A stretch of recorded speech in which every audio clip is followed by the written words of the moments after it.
Boruto Chapter 80 is coming on, and we have a 3-month hiatus until the next chapter comes out, so I've been really busy planning a lot of Boruto videos since I just started doing Boruto videos, and the anime and the manga are both gone right now, but I wanted to take a break from doing all the other videos that I'm doing to actually get a Boruto Chapter 80 review out. So let's talk about some of the events that happened in Boruto Chapter 80 so we can get a handle on all the stuff that's going on before this massive time skip that we're likely going to get in the next chapter whenever that drops. I think it drops in September, and that's when my birthday is, so maybe I'll get it for a birthday present. So when the chapter started off, we saw Shikamaru acting really strangely, right? Shikamaru is the one who sent the order out to go after Boruto in the end of last chapter, having Sasuke kind of make that weird reaction that made us think that Sasuke wasn't going to be affected by Eida's Shinjutsu, something that we're going to find out is actually not true a little later in the chapter. But Shikamaru at the very beginning of this chapter kind of like realizes what he just said about going after Boruto and puts his hand to his mouth and like really thinks about it, and then he goes on to ask Eida, are you sure this was Boruto? And she confirms because Kawaki puts his arm on her neck. And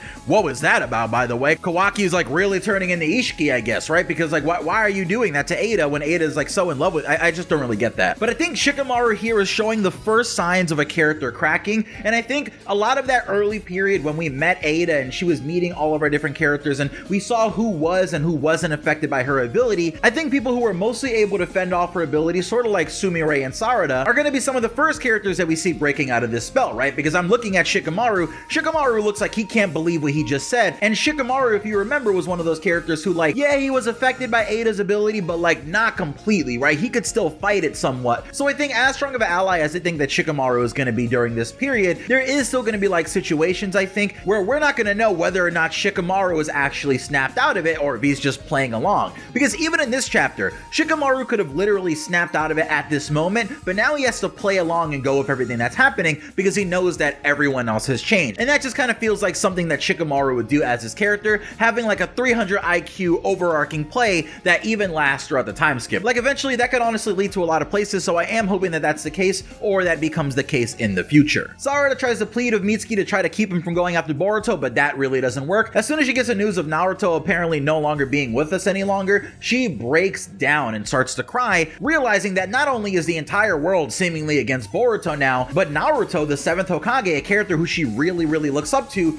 is now dead. For the first time in a while, we actually get to see Naruto and Hinata inside of the Sukuna Hikona dimension, which is the dimension obviously that Kawaki sent Naruto and Hinata to, with all the giant cubes and rods that he can resize when he shoots them out with his ability. And this is where we see two separate reunions taking place at the same time, because Damon is reunited with Eida and Kawaki, and Sasuke is reunited with Sarada. And this is where one of the more important things that happens in this entire chapter takes place, because Sarada starts talking to Sasuke and telling him like, hey, everyone's after Boruto, Mitsuki's going after Boruto, what do I do? And Sasuke's like, well, yeah, he did kill the Hokage and then almost killed Kawaki, the son of the Hokage, so it's kind of a natural reaction for Mitsuki to have. And at that moment, I swear, you could hear like the alarm bells going off in Sarada's ears, like, oh my god, it's just me, like I'm the only person who apparently remembers that Boruto is not the person who did this. But it's at that moment where Sumire kind of just comes in with the exposition dump, telling Sarada everything that happened, or I guess everything that she surmised happened, because she kind of just pieced it all together on her own. But while Sumire is telling Sarada all this information, elsewhere, we see that Boruto is actually attacked by the Enoshika Cho squad. So that's Enojin, Shikadai, and Chocho. And we actually already knew that this was coming because Boruto saw this in his vision of the future that he had only a couple chapters ago, where he saw that he was being chased down by Shikadai and the rest of the members of this squad, as well as other key moments that have already happened over the last few chapters. Chocho hits Boruto with a big forearm slap, and then we see Shikadai using his shadow possession jutsu to keep Boruto in place, more or less questioning him on why he did what he did. And this is where Momoshiki makes an appearance inside of Boruto,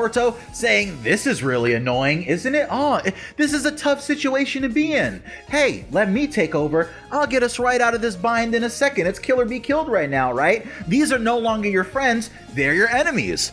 So let me take care of it. I can slaughter them easily. And as Shikadai screams out calling Boruto a monster, which really has to hurt because that's actually one of his best friends, we see that elsewhere, Sarada is trying to explain everything going on to Sasuke and really just has to kind of rush her words out because Sasuke is getting ready to run to Boruto's location, probably to execute him, right? Probably to just completely take him out for all the things that he's done. But this is when Sarada starts crying and Sasuke says like, hey, Go, you're probably delusional right now. Go get some rest and relax. Go home. Sarada looks up at Sasuke and looks him dead in his eyes with her Mangekyou Sharingan activated for the very first time ever, and she begs him, please go help Boruto no matter what, okay? As my one selfish wish that I will ever give you, help Boruto. And Sasuke, seeing this, he seems extremely confused, but Sasuke understands that if this Mangekyou Sharingan is activating in this instant, it's a very, very dire situation, right? At the very least, Sarada truly believes what it is that she's saying, and he doesn't really understand why necessarily it's activating, because this isn't how Mangekyou Sharingan typically activate. He knows that this is a request from his daughter, and whether or not Sarada's Sharingan ability works like a hiatus or something where she could just tell someone to do something, Sasuke honors her wish and heads over to Boruto's location. And as we cut back to Boruto's location, we see that Momoshiki is still kind of whispering in Boruto's ear, saying a lot of mentally harmful things, trying to get Boruto to switch his body over and just go to sleep forever. And in that moment where it seems like Boruto is kind of like, I don't know, Momoshiki, you're kind of driving a hard bargain here, Sasuke comes in picking up Boruto from the collar like he's like a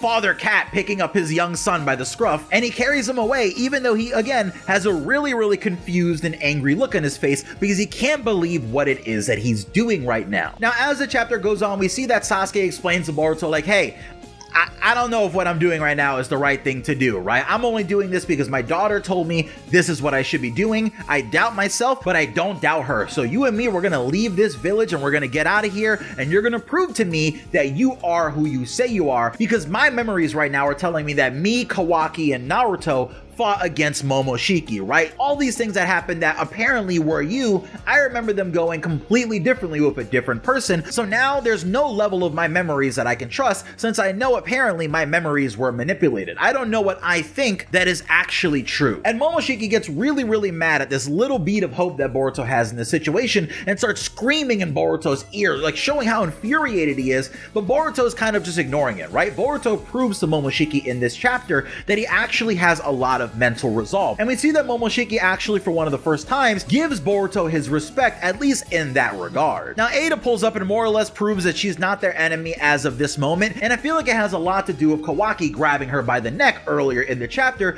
because she kind of realized grass might not be greener on this side. She changed the entire world and everyone's memories for Kawaki, but now she's more or less his tool when she was actually looking for genuine love. She thought that Kawaki would actually be somebody who she could be in love with and be in this relationship with, and then she finds out that he's kind of a monster, right? He kind of is becoming just like Jigen or Ishiki. Boruto starts explaining that he doesn't really have like a grudge over this whole situation that's happened, and actually, now that he's in Kawaki's shoes, he can realize how little he actually knew about Kawaki and what his life was like, because he actually thought he knew Kawaki pretty well, but he realizes that what's happening to him now is pretty much just what Kawaki's been experiencing his entire life. And it kind of mirrors how Naruto thought he knew so much about Sasuke, but when presented with all the facts of everything that happened in Sasuke's life, Naruto understood that in ways, Sasuke is his polar opposite, and he had to really go on a journey to understand that everything that Sasuke is going through and everything that's just going on in his mind to accept his hatred, so they could have a battle between brothers and settle it that way. And that's very much what Boruto resolves himself to do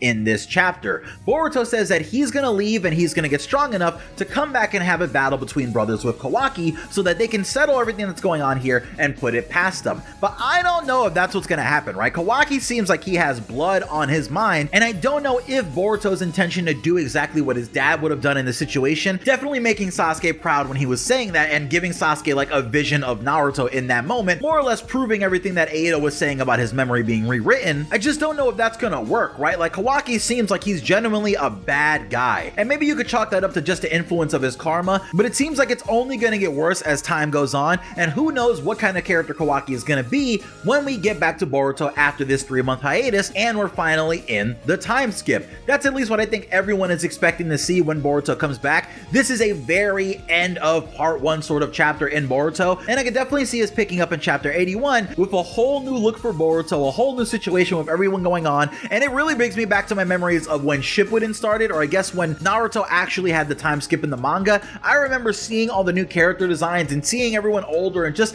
everyone's new abilities and power levels. It was just really awesome, so I'm excited for the Boruto fandom to experience that with all these characters that we've gotten to know over the last couple years. And yeah, that is Boruto chapter 80. I really like this chapter. Like, it finally sets up the time skip. We know that we're going into it. I don't like that we have to wait so long for the next chapter, but I mean, Sarada awakening her Mangekyou Sharingan before the actual time skip, so she's gonna have some time to train with it, is really awesome. It kind of mimics how Kakashi awakened his Mangekyou Sharingan in between the part 1 and part 2 time skip at some point, and then he just pulled up with it in part 2 using this Mangekyou ability that we never saw him use before. And as many questions as this chapter answered, I feel like it definitely left us with a lot of questions that we're really gonna have to sit on over this 3-month period, right? Like, how long is this time skip gonna be? How does Boruto master karma during this time skip or during this period? Because we know it seems like he masters it by the time that he fights Kawaki. What's gonna happen in the situation with Momoshiki and Boruto? Like, is Boruto gonna get to earn Momoshiki's respect, or is Momoshiki gonna just more or less be dormant over these next couple years? Will Boruto learn any Shinjutsu in this time? Like, are we gonna start getting into that bag at all? And furthermore, who's gonna be the Hokage? I feel like that's one of the biggest questions that a lot of people have. Who's gonna be Hokage now, and are they gonna just make Kawaki the Hokage? Like, I feel like that would be a really big twist that a lot of people wouldn't expect. Or do you think that Shikamaru would become the Hokage because Kawaki's gonna think that he has Shikamaru in his pocket and he's just gonna use Shikamaru to do whatever he wants? Honestly, it's anyone's guess. Eida says she's not gonna look for Boruto during the period where he's gone until he comes back to the village, so Boruto has as long as he needs to train, and I feel like when he comes back, he's gonna be an incredible shinobi.